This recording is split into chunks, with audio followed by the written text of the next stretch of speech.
Things are getting very, very interesting. The much hyped Monday demonstrations that were to take place today failed miserably, backfired badly. The whole country was peaceful, save for only a few pockets of demonstrators in Nairobi being led by Okia Omtata.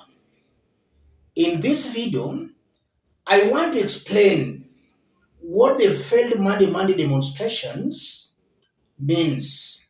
Before we do that, let's look at the hype that happened before today's failed demonstrations. This is what was being shared widely. Monday, 30th December 2024, special issue, Occupy Kenya, Kasongo Yeye, Sugoi one-way ticket, Ruto must go, rage and courage. Occupy Kenya, Wakenya tumechoka. Citizens rise against abductions by Ruto Kasongo. Monday, December 30th, 2024. Dress code revolutionary. Carry tasers, pepper spray, etc. Meet up everywhere. We will assemble to demand the unconditional.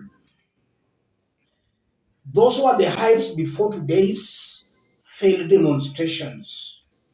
I want us to understand what this means politically.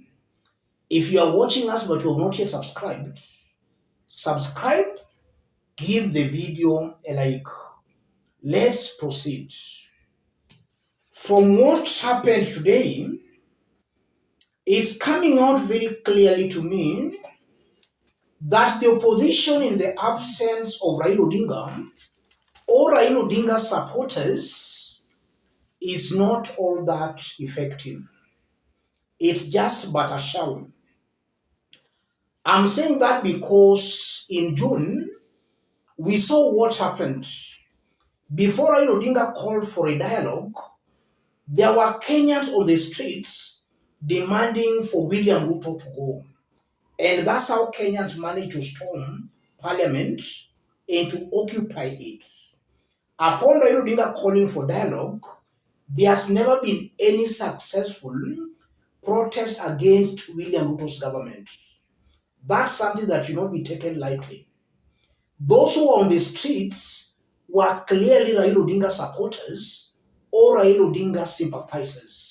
In the absence of Raila, there can be no meaningful protest in Kenya. And that spells doom for these Kenyans talking of removing William Ruto from power. If they cannot be active on the streets, they should forget about removing William Ruto from power.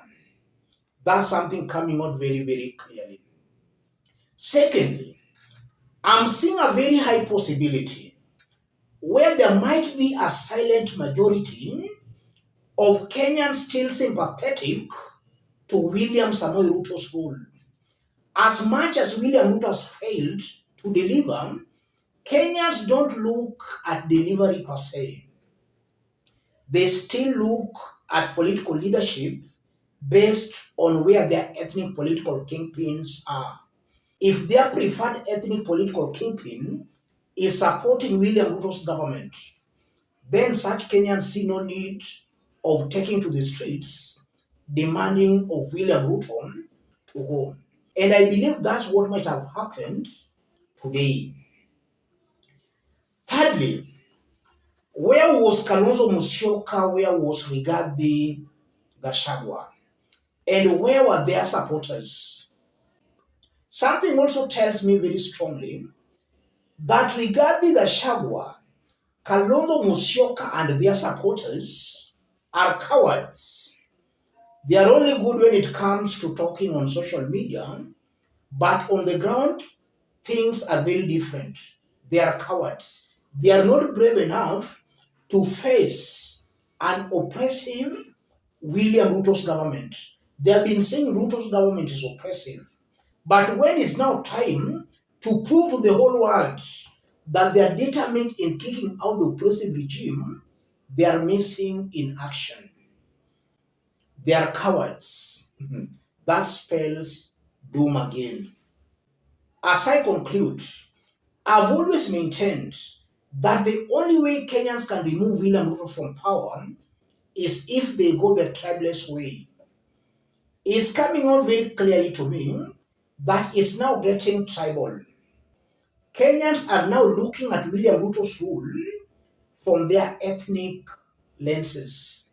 Any protest or demonstration being called against Ruto's government, such protests are being looked from the ethnic lenses.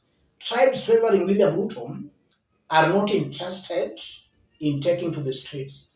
It would also be very prudent for Kenyans who have all along been on the street demanding for better governance to now start using a different strategy. It seems to appear that the strategies they have been using in the past have not led to anything.